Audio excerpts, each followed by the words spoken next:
Request आया था कि सर मेरे को रिस्क असेसमेंट का बारे में थोड़ा समझाइए। रिस्क असेसमेंट आज का डेट में मैं थोड़ा कहानी को दोहराता।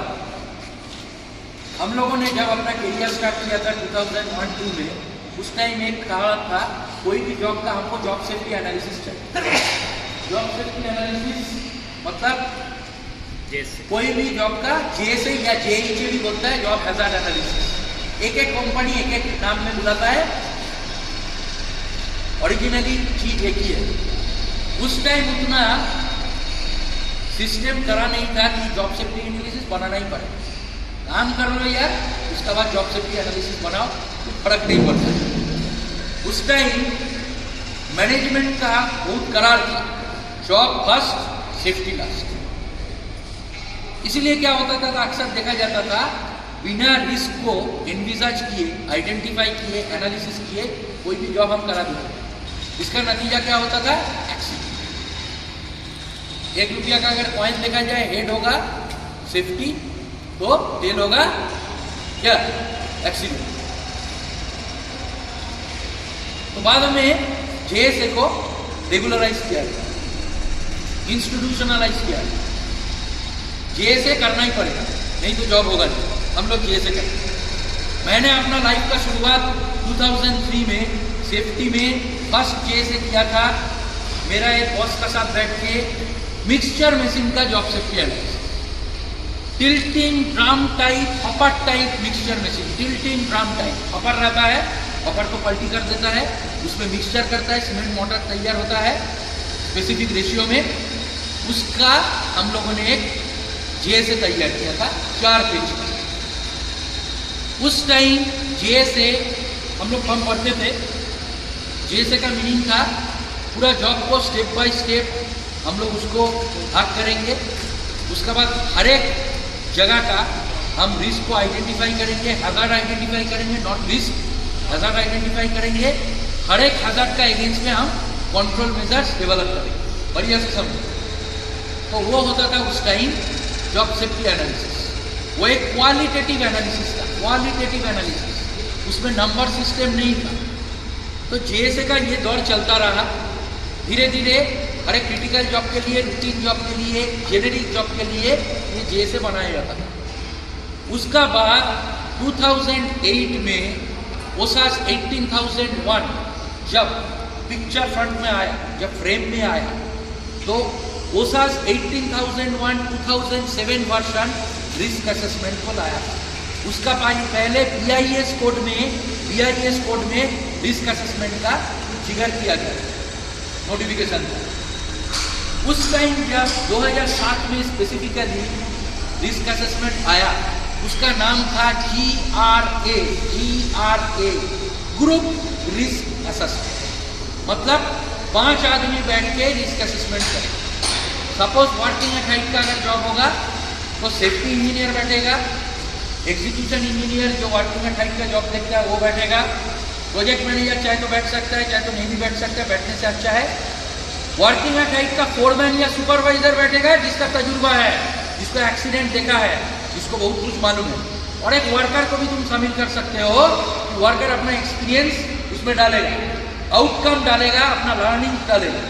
मतलब जो एक्सीडेंट हुआ है उससे जो सीखा है वो भी उसमें डालेगा, समेटेगा, तो रिस्क असेसमेंट सही होगा। रिस्क असेसमेंट नहीं, ग्रुप रिस्क असेसमेंट सही होगा। हम लोग को ट्रेनिंग मिलता था, रिस्क असेसमेंट हम लोग करते थे। उस टाइम में ये चीज़ बोला गया कि क्रिटिकल एक्टिविटी के लिए GRA चाहिए भाई। GRA में सब आदमी उतना दिक्कत नहीं है, GRA उतना उभर के आ नहीं रहा था। ग्रुप रिस्क असेसमेंट मैक्सिमम आदमी को समझ में नहीं आता था। रिस्क मैट्रिक्स डेवलप किया 1 2 3 4 5 1 2 3 4 5 based upon probability and severity. क्योंकि रिस्क मतलब R = P × S, probability × severity. Risk का डेफिनेशन क्या है? It is a product of, it is a multiplication of और product of probability and severity. Probability का मतलब क्या है? एक एक्सीडेंट होगा, कितना प्रोबेबिलिटी में होगा, कितना समय का अंतर में होने का चांसेस है, हम जो सोच रहे हैं। एक एक्सीडेंट, सपोज मैं कह रहा हूँ ट्रेन फेल्यूर, होता है, ट्रेन पलटी होता है, 10 साल में एक बार होता है, 5 साल में एक बार होता है, 3 साल में एक बार होता है, 6 महीने में एक बार होता है, होता ही नहीं है, होता ही नहीं है। इस हिसाब से 5, 4, 3, 2, 1 बनाया प्रोबेबिलिटी। अभी बात है सीवियरिटी। अगर हुआ तो कितना हद तक खतरनाक है। अगर ट्रेन पलटी हुआ तो फैटेलिटी होगा, फैटेलिटी नहीं हुआ तो कोई आदमी हॉस्पिटलाइज्ड होगा, उसका पैर जाएगा, हाथ जाएगा, परमानेंट डिसेबलमेंट हो सकता है, पैरालाइज्ड हो सकता है, आदमी हॉस्पिटलाइज्ड होगा, मेजर इंजरी होगा, आदमी का फर्स्ट एड केसेस होगा, कुछ भी नहीं होगा। 5 बार 4 भी हो सकता है। यह अपना ऊपर है कि कंपनी का सिस्टम क्या है, प्रोसीड्यूर क्या है, 5x5 का ही या 4x4 का। बहुत ईजी चीज़ है, बहुत ज़्यादा कठिन कोई चीज़ नहीं है। उस टाइम ग्रुप रिस्क असेसमेंट होता था, खाली क्रिटिकल जॉब था। क्रिटिकल जॉब बोले तो उसमें आता था 5 टन का ऊपर कोई कॉलम इरेक्शन हुआ, stringing electrical tower 33 kVA tower, आपको इधर दिख रहा है 33 kVA टावर का लाइन, अगर स्ट्रिंगिंग होता है तो वो क्रिटिकल जॉब है, जो जानलेवा खतरनाक जॉब है, हैजार्डस जॉब है। उसी ऑपरेशन का रिस्क असेसमेंट बनता था, ग्रुप रिस्क असेसमेंट, और ये ग्रुप बनाता था, कोई इंडिविजुअल बनाता नहीं था। बाद में जब और दुर्घटना घटता रहा तो मैनेजमेंट को लगा कि रिस्क असेसमेंट के ऊपर फोकस करना चाहिए। रिस्क असेसमेंट एक ऐसा टूल है जो एक्सीडेंट प्रिवेंशन के लिए बहुत जरूरी है। Risk assessment is basically A part of risk management system. Risk management एक ऐसा चीज है, आज एक आप बिजनेस डालोगे, सपोज आप एक प्रोजेक्ट बनाने के लिए गए, ये प्रोजेक्ट आपका सक्सेसफुल हो सकता है, फेलियर हो सकता है। तो आप जब ये प्रोजेक्ट को डालने के लिए जा रहे हो, आपका पास 2 लेवल का रिस्क है, एक पॉजिटिव एक नेगेटिव। पॉजिटिव आउटकम को अपॉर्चुनिटीज बोलता है, नेगेटिव आउटकम को रिस्क बोलता है। ये चीज जान लेना। ISO 45001 का नया कोड वर्ड जो 2018 का वर्जन है, 18 में आया। रिस्क मतलब नेगेटिव आउटकम, अपॉर्चुनिटी मतलब पॉजिटिव आउटकम। पहले रिस्क को पॉजिटिव आउटकम में दिखता है, मतलब हमको रिस्क से ही अपॉर्चुनिटीज भी ढूंढना है। कोई भी काम करे रिस्क तो रहेगा यार, no risk no gain, no safety no pay. बिना रिस्क के कोई जॉब हो नहीं सकता। आप अगर रिस्क नहीं लोगे तो प्रोजेक्ट उठा नहीं पाओगे। तो बिना रिस्क का तो आजकल जमाने में कुछ नहीं होता है। अब रास्ते में भी जा रहे हो, साइकिल चला रहे हो, चाहे कार ड्राइव कर रहे हो, चाहे पैदल जा रहे हो, उसमें भी एक्सीडेंट हो सकता है। लेकिन उसके लिए आपको सावधानियां बरतना पड़ेगा। क्या सावधानियां बरतना पड़ेगा, कैसा हिसाब से सावधानियां बरतना पड़ेगा, रिस्क असेसमेंट वो हम लोग को सिखाता है, सिंपल लैंग्वेज। अभी 2012 का बाद समय थोड़ा चेंज हुआ, एक्सीडेंट बढ़ता है, तो मैनेजमेंट सोचा सेफ्टी मैनेजमेंट सिस्टम और EHS मैनेजमेंट सिस्टम और हेल्थ सेफ्टी मैनेजमेंट सिस्टम, ये चीज सोचा कि हर एक जॉब का हमको रिस्क असेसमेंट करना है, चाहे वो आज का जॉब हो, रूटीन जॉब हो, हैजार्डस जॉब हो, जेनेरिक जॉब हो। इनफैक्ट संडे को अगर हाउसकीपिंग करना है, चाजा का क्लीनिंग करना है, कैंटिलीवर बीम का क्लीनिंग करना है, उसके लिए भी रिस्क असेसमेंट करना पड़ेगा मेरे दोस्त। और यह से समझो, risk assessment is applicable for all activities irrespective of hazard, routine non routine. Maintenance का भी रिस्क असेसमेंट चाहिए। आप मेंटेनेंस कर रहे हो संडे को, वो भी मेंटेनेंस कैसे करेगा उसका भी रिस्क असेसमेंट चाहिए। इक्विपमेंट का रिस्क असेसमेंट चाहिए। Suppose I am using RSP और क्रेन, उसका भी रिस्क असेसमेंट बना के रखना चाहिए। कल का डेट में फेलियर होगा तो रिस्क असेसमेंट बना मांगेगा। इक्विपमेंट का होता है, हर एक माइन्यूट से माइन्यूट चीज का रिस्क असेसमेंट होता है, जो कि हम लोग प्रोजेक्ट साइड में बनाते नहीं है, धोखा खा के एक्सीडेंट करें। अच्छा से समझ के रखो, क्लियर। अभी रिस्क असेसमेंट क्या है?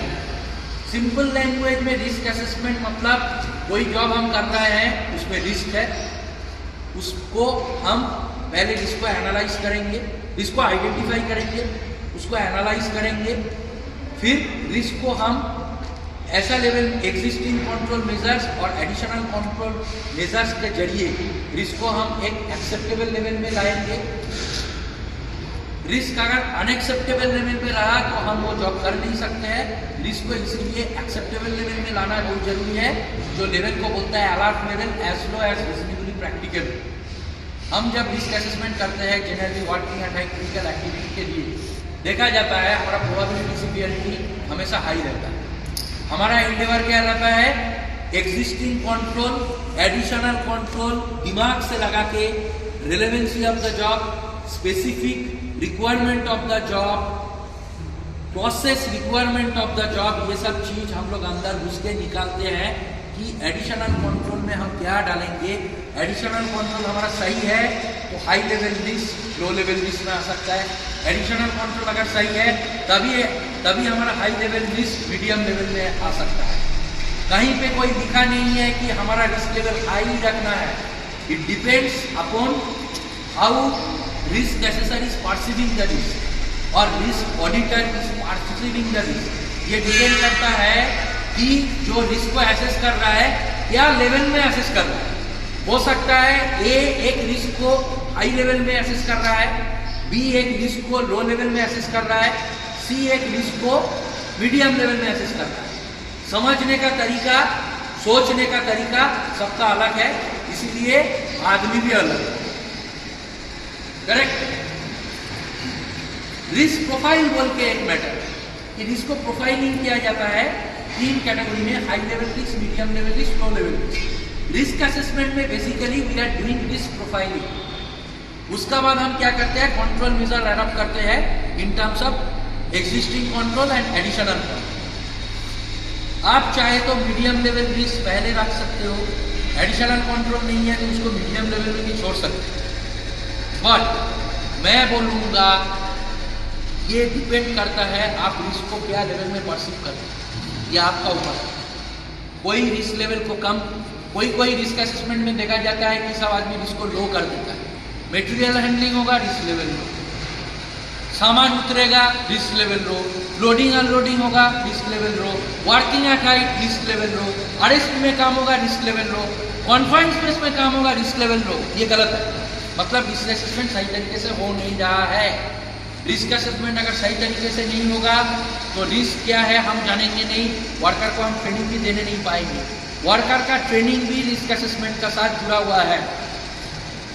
आधा आदमी को ये चीज समझ में नहीं आता है। तो रिस्क असेसमेंट में एक चीज आता है एग्जिस्टिंग कंट्रोल। एग्जिस्टिंग वर्ड से आपको पता चलता है ऑलरेडी रिस्क असेसमेंट में करने का पहले जो कंट्रोल मेजर्स है, जैसा एक्सकवेशन में ट्रायल ट्रेंच करना है, एक्सकवेशन में बैरिकेड करना है, हार्ड बैरिकेड करना है, एज पर IS कोड का दौरान top rail mid rail maintain करना है। जहाँ पे एक्सकवेटेड पीट है उसका कम से कम 1.5 से 2 मीटर दूरी में हमको हार्ड वेरिफिकेशन करना है। नाइट का टाइम अगर काम चले तो फ्लिकरिंग लैंप लगाना है, स्ट्रोबोस्कोपिक इफेक्ट में कि लाइट जले, दूर से किसी को देखे, डेंजर अवेयरनेस बोर्ड लगाना है, डिस्प्ले लगाना है। एक्सकवेशन का दौरान हमको मैनिंग करके जॉब करना है। एक्सकवेशन का दौरान हमारा type of side A, B और C है, उसका हिसाब से एंगल ऑफ रिपोज का हिसाब से 1:2 या 1:1 हम मिट्टी को काटेंगे, सोपिंग करेंगे या बेंचिंग करेंगे, वो करना है। अगर ज़रूरत पड़े तो डिज़ाइनर का हेल्प लेना है हमको, सॉयल एक्सपर्टाइज का हेल्प लेना है, उसका हिसाब से हमको एडिशनल कंट्रोल मेजर भी डालना पड़ता है। I am not going in detail. Existing मतलब ऑलरेडी जो सिस्टम काम करने का दौरान हम फॉलो करते हैं उसी को एग्जिस्टिंग कंट्रोल बोला जाता है। Already whatever is the system existing in the standard procedure और protocol, that is basically called existing control. उसका बाद आता है एडिशनली कंट्रोल। एडिशनल कंट्रोल में पहले आता है risk elimination, substitution, risk reduction, engineering control, administrative control और PP, हायरार्की ऑफ कंट्रोल। देखा जाएगा ऊपर से नीचे हम जब जाएंगे effectiveness of the control gets reduce. ये चीज सही से जानना पड़ेगा। हम लोग का एंडेवर हमेशा रहेगा रिस्क को एलिमिनेट करने का, इंजीनियरिंग कंट्रोल द्वारा रिस्क को रिडक्शन करने का या सब्स्टिट्यूट करने का। जैसा मैं एक आपको एग्जांपल दे रहा हूँ, वेल्डिंग मशीन का हम एक रिस्क असेसमेंट बनाएंगे। सिंपल वेल्डिंग जॉब का रिस्क असेसमेंट हम बनाएंगे। हम एग्जिस्टिंग कंट्रोल में क्या लिखेंगे कि वेल्डिंग हम करेंगे, प्रॉपर PPE देंगे, हॉट वर्क परमिट लेंगे, ट्रेंड वर्कमैन को हम एंगेज करेंगे, एरिया को बैरिकेड करेंगे, फायर एक्सटिंग्विशर को रखेंगे, हर टाइम एक फायर वार्डन या फायर वॉच पर्सन हम रखेंगे। फायर वार्डन इसको बोलता है, जो कि मॉनिटर करेगा आग लगने का time. Generally this are the existing control. Additional control में हम क्या डालेंगे? एडिशनल कंट्रोल में हम डालेंगे इंजीनियरिंग कंट्रोल का द्वारा, जिसमें 100% रिस्क रिडक्शन तो हो नहीं पाएगा, एटलीस्ट 90 to 99.5% रिस्क रिडक्शन होगा।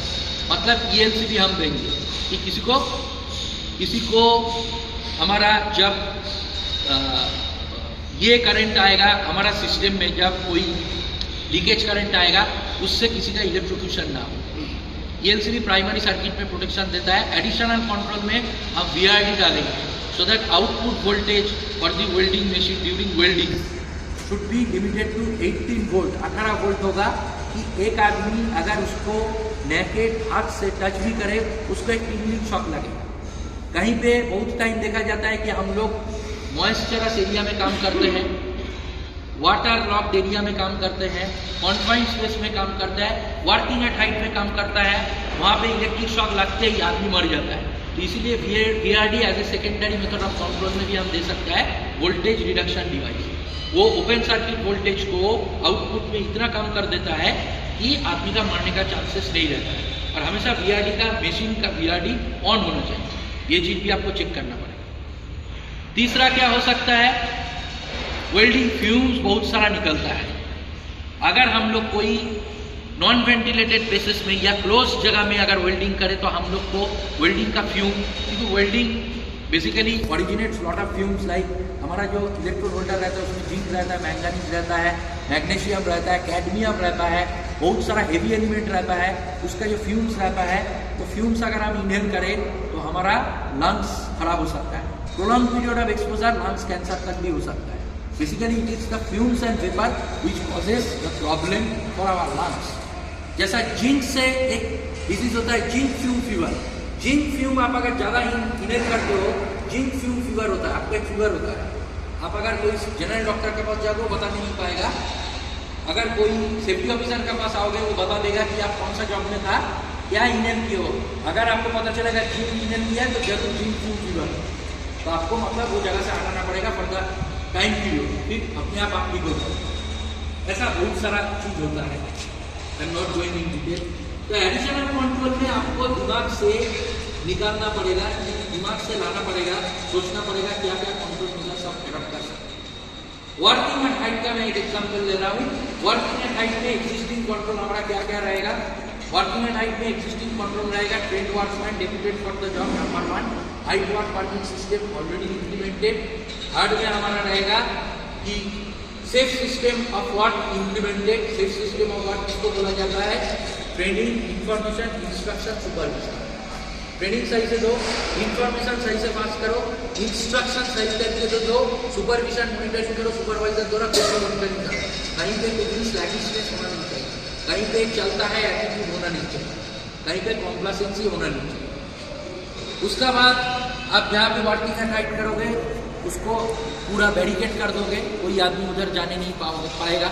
तो दिशा का पीपी सही तरीके से दोगे। Proper PP to be provided based upon national and international standard, just like IS code, BIS code, C standard, UL, FM etcetera etcetera.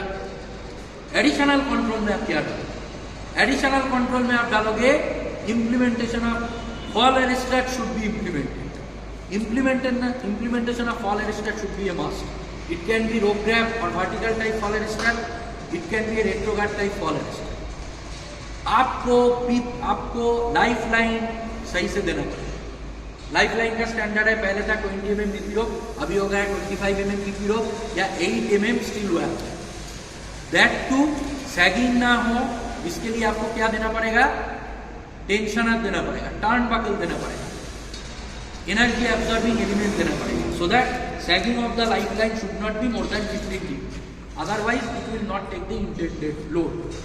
उसका बाद क्या करना पड़ेगा? FHRA fall hazard risk assessment आपको करना पड़ेगा। In case of working at height, if anything goes wrong, आपका fall protection, fall prevention plan क्या है वो आपको डालना पड़ेगा। In case of emergency accidency how you are going to evacuate the person from danger, ये डालना पड़ेगा। तो this comes under the additional control measures which will reduce the risk to an acceptable level. इसमें और एक चीज भी जरूरी है, एक्सेप्टेबल लेवल क्यों बोला जाता है?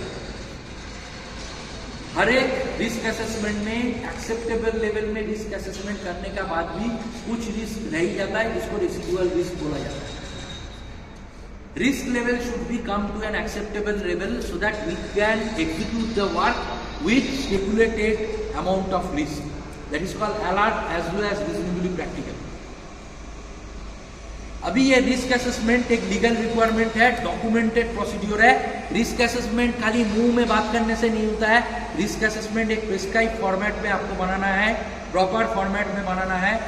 वो फॉर्मेट में बना के उसको साइन करके डॉक्यूमेंटेड भी करना है, so that in case of any emergency you can show yes you have done your job, you have done appropriate risk assessment. अभी रिस्क असेसमेंट में और एक चीज है कि रिस्क असेसमेंट को EHS policies of the organisation का साथ कनेक्ट किया जाता है। That is also called synergy. It is a framework because risk assessment provides a foolproof framework between the EHS policies of the organization. That's why fulfilling the legal requirement of the organization. इसीलिए risk assessment का साथ company का EHS policies का भी एक बढ़िया link है। क्या लिंक है? कोई भी EHS पॉलिसी आप अगर आप पढ़ो, EHS policy is nothing but a management safety statement which clearly depicts or showcases whether management is interested, how much management is interested, how much management is serious in terms of implementation of health and safety at the workplace. It is also a documented process. It is also a legal requirement which should be signatured by the CEO, top level person of the organization. Date should be there. Time to time, EHS policies also needs to be revised. Some companies are revising EHS policy at a period of one year, sometimes 2 years, sometimes 3 years. For that, certification is also required.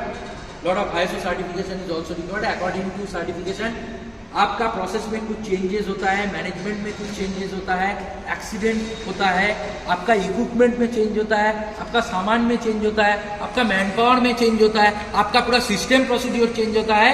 तब एक requirement आता है कि आप अपना EHS policy उस हिसाब से क्या बना रहे हो, उस हिसाब से क्या क्या चीज डाल रहे हो। EHS पॉलिसीज में क्लियरली लिखा रहता है what ever job you will do, you should prior to commencement of the job, you should do some risk assessment, and outcome of the risk assessment should be communicated or disseminated to the concerned workman so that before they are going to execute the job, they should know what are the hazards of the job and they should also know what are the counter measures or mitigating measures of the job. मतलब worker को पता होना चाहिए कि risk क्या है और ये रिस्क को कम करने के लिए हमको क्या करना पड़ेगा। करेक्ट? समझ में आया? ये जरूरी है। इसीलिए EHS पॉलिसी में रिस्क असेसमेंट का जो बयान है, हम लोग ओरिजिनली रिस्क असेसमेंट जब कर रहे हैं, दोनों इंटरलिंक्ड है, दोनों ही कंपनी का लीगल रिक्वायरमेंट फुलफिल करता है, दोनों ही एक फ्रेमवर्क से जुड़ा हुआ है। ये चीज जानना बहुत जरूरी है। ये रिस्क असेसमेंट आप कर रहे हो मतलब लीगल रिक्वायरमेंट फुलफिल कर रहे हो, क्योंकि अक्सर ये देखा जाता है एक्सीडेंट होता है तो एक्सीडेंट का आउटकम में लिखा जाता है what is the outcome of the accident in terms of contributory causes और in terms of underlying causes. Clearly लिखा रहता है though risk assessment has been found but it is found generic in nature, it is not up to the brim, it is though made but ये paper में ही है, ये किसी को बताया नहीं गया है। वर्कर को इसके बारे में कुछ पता नहीं है तो वर्कर तो उल्टा सीधा काम करेगा, जाहिर है। जैसा आप दिखाओगे वैसा आपका होगा, कर वाला तो वो वाला, यही वर्ड है। आधा टाइम में रिस्क असेसमेंट वर्कर तक जाता नहीं है, तो हमारा सेफ्टी इंजीनियर लोग का एंडेवर है कि रिस्क असेसमेंट का outcome of the risk assessment should go and percolate down to the level to the workman, at least including supervisor, including engineer of the contractor, so that they should know what to do what not to do. Risk assessment में 2-4 terminology बहुत जरूरी है। Risk assessment should be specific, risk assessment should be full proof, risk assessment should be relevant, risk assessment should B fail safe. Specific क्यों? मैं risk assessment बना रहा हूँ, most of the cases में देखा जाता है कि रिस्क असेसमेंट स्पेसिफिक जॉब का होता नहीं है। मैं जॉब कर रहा हूँ लोडिंग अनलोडिंग का और मैं लिख रहा हूँ वर्किंग एट हाइट का, तो स्पेसिफिकेशन नहीं है। मैं अगर लोडिंग अनलोडिंग जॉब का करूंगा तो मैनुअल लोडिंग और मैकेनाइज्ड प्रोसेस ऑफ लोडिंग का मेरे को डालना पड़ेगा। लोडिंग प्रोसेस का मैनुअल मटेरियल हैंडलिंग का जो 6 रिकमेंडेड स्टेप्स है, NSC रिकमेंडेड, वो हमको जानना पड़ेगा। मैकेनाइज्ड मेथड में अगर होगा तो हमको क्रेन का सेफ्टी फीचर्स उसमें डालना पड़ेगा, क्रेन का स्पेसिफिकेशन देखना पड़ेगा, लिफ्टिंग प्लान हमको करना पड़ेगा, that is called specific. Risk assessment should be relevant. Most of the time risk assessment में इररेलेवेंट वर्ड रहता है। Irrelevant words are found in the risk assessment which clearly proves कि risk assessment सही से बनाया नहीं है। ये एक्सीडेंट का बात पता चलता है जबकि बहुत लेट हो जाता है। तो हमारा ये एंडेवर रहेगा पहले से ही हम रिस्क असेसमेंट को स्पेसिफिक और रेलेवेंट बनाएं। अप टू द ब्रीफ हमारा रिक्वायरमेंट है जॉब का वर्किंग एट हाइट का, उसमें हम जायज है कि हमको उसमें वर्किंग एट हाइट का इररेलेवेंट चीज नहीं डालेंगे। जो जॉब से रिलेटेड है, प्रोसेस से रिलेटेड है, जितना जॉब हम कर सकते हैं, जॉब का मैक्सिमम लिमिट जितना तक है, वही सब रिलेवेंट प्रासंगिक चीज हमको उसमें मेंशन करना पड़ेगा। कोई भी अप्रासंगिक चीज मेंशन हम करेंगे तो रिस्क असेसमेंट सुटेबल और सफिशिएंट भी नहीं होगा। Risk assessment should be suitable. Under which circumstances risk assessment should be suitable? When all subject of the risk assessment will be highlighted in terms of existing control and additional control, तब risk assessment suitable and sufficient होगा। और the word है fail safe and full proof। Risk assessment हमको इतना दिमाग लगा के बनाना है कि कोई भी चीज छूट नहीं जाए, तब फुल प्रूफ होगा। फुल प्रूफ मतलब एक्सेप्टेबल रिस्क को एटलीस्ट 90 to 99% कवरिंग करना पड़ेगा, तब रिस्क असेसमेंट हमारा sufficient, suitable, full proof, fail safe भी होना चाहिए। तो ये रिस्क असेसमेंट का सब कोडल वर्ड है। ये करके हम लोग को रिस्क असेसमेंट करना पड़ेगा। रिस्क असेसमेंट अंतिम चरण में जब हो जाता है, हमको फोकस करना पड़ेगा एडिशनल कंट्रोल में risk elimination, engineering risk elimination, elimination of risk, engineering control, risk reduction, substitution. जैसा मैं पेंट का काम कर रहा हूँ, paint is a very hazardous operation. Painting material carcinogenic हो सकता है। पेंट में दो चीज रहता है, एक रहता है आपका सॉल्वेंट, एक रहता है पिगमेंट। सॉल्वेंट वेपर हम लोग इनहेल करते हैं, हमारा लंग्स खराब होता है, और पिगमेंट के लिए एक एक पेंट का कलर एक एक टाइप का होता है। That is the basic thing of the paint. तो हम लोग कभी कभी सॉल्वेंट पेंट का जगह हम लोग क्या कर सकते हैं, वाटर बेस्ड पेंट यूज कर सकते हैं, जो कि लेस हैजर्डस है। तो रिस्क रिडक्शन एट सोर्स हो जाता है। तो हमको हमेशा सोचना पड़ेगा रिस्क असेसमेंट हम ऐसे करें, रिस्क रिडक्शन एट सोर्स, और हम लोग elimination, engineering control, risk reduction, ये सब को ऊपर ज़्यादा एम्फसाइज करेंगे based upon HO step control. Risk assessment जब हो जाता है, हम लोग क्या करते हैं, एग्जिस्टिंग कंट्रोल और एडिशनल कंट्रोल को एक पेपर में डालते हैं, सेफ वर्किंग प्रोसीड्यूर। ये safe working procedure most of the time worker तक जाता नहीं है, हम लोग इसका ट्रेनिंग नहीं देते हैं। आप वर्कर को सेफ वर्किंग प्रोसीड्यूर का ट्रेनिंग करके दिखाओ, डेफिनेटली आपका जॉब सही से होगा, रिस्क बहुत सारा लेवल तक एक्सेप्टेबल ओरिजिनली होगा, फुल प्रूफ होगा, और जॉब सही से होगा। आपका सुपरविजन भी उसमें सही होना चाहिए, आपका काम और खत्म हो जाएगा। You people will be in the driver seat in terms of at least risk profiling and risk management system. यही मेरा कहना है। अंत में और एक बार बोलता हूँ, रिस्क असेसमेंट आज का डेट में बहुत जरूरी है, इंपॉर्टेंट रोल है। मोस्ट ऑफ द टाइम हम लोग देखते हैं एक्सीडेंट एनालिसिस में, केस स्टडी में, वेब जॉब में, टीम बेस्ड ट्रेनिंग में, बड़ा ट्रेनिंग में, कि risk assessment plays a very predominant and important role in context to aggregating the risk, analysing the risk, identification of risk, taking the issue at acceptable level, which should provide a framework between HS policies of the organization and ensuring the legal requirement and in terms of mitigating measures.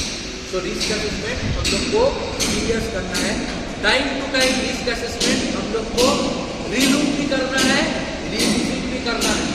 क्यों? मैं एक job चालू किया हूँ 4 साल पहले, उस time condition कुछ था, आज का वो कल का दौर था, ये आज का दौर। कल रिस्क असेसमेंट हम जॉब कर रहे थे मिट्टी का नीचे सब स्ट्रक्चर में, आज हम काम कर रहे हैं सुपर स्ट्रक्चर में। तो डेफिनेटली हमारा हैजार्ड भी चेंज हो जाता है, हमारा रिस्क लेवल भी चेंज हो जाता है। उस हिसाब से, उस नजरिया से आपको रिस्क असेसमेंट करना पड़ेगा। और जॉब का अंदर में घुस के रिस्क असेसमेंट अकेला अगर हम कर नहीं सकते हैं, if we are not conversant follow with the process, we are not confident, हमको हेल्प लेना पड़ेगा प्रोजेक्ट मैनेजर का, हेल्प लेना पड़ेगा ऑपरेशन इंजीनियर का या एग्जीक्यूशन इंजीनियर का या साइट इंजीनियर का, जिसको जॉब का नॉलेज है। हमको कभी कभी हेल्प लेना पड़ेगा सुपरवाइजर का, जो कि बहुदर्शी है, बहुत कुछ एक्सीडेंट इंसिडेंट देखा है, वो अपना एक्सीडेंट इंसिडेंट का आउटकम भी हमको बताएगा, जो कि हम रिस्क असेसमेंट इनकॉर्पोरेट करेंगे तो रिस्क असेसमेंट बहुत रियलिस्टिक होगा। हमको वर्कर का भी हमको हेल्प लेना पड़ सकता है, वर्कर भी बहुत कुछ चीज देखा है, उसका भी जो knowledge sharing inputs risk assessment में रहे, तो तभी risk assessment full proof, fail safe, suitable, sufficient, relevant, specific हो। और रिस्क असेसमेंट जो बनेगा उसको हमको ट्रेनिंग भी कराना पड़ेगा वर्कर को, नहीं तो हमारा BDCA साइकिल कंप्लीट नहीं होगा। और कंप्लीट नहीं होगा अगेन एक्सीडेंट होगा। ये हमारा जिम्मेदारी है कि हम रिस्क असेसमेंट सीरियसली बनाए हैं, तजुर्बे से बनाए हैं, सबको लेकर मिल के बनाए हैं। और रिस्क असेसमेंट को लीगल रिक्वायरमेंट है, रिस्क असेसमेंट को रिलीजियस नोट में बनाए, धार्मिक रूप में रिस्क असेसमेंट को पूजा करके बनाए कि कोई पॉइंट उसमें ना छूटे। एक पॉइंट छूटी तो दुर्घटना घटी, सुरक्षा टूटी तो दुर्घटना घटी, इसीलिए रिस्क असेसमेंट बहुत जरूरी है। सुरक्षा में आप अगर नहीं करोगे काम तो आप क्या, आपका पूरा परिवार हो जाएगा बर्बाद। ये चीज जानना बहुत जरूरी है, इसीलिए रिस्क असेसमेंट बहुत ही महत्वपूर्ण है।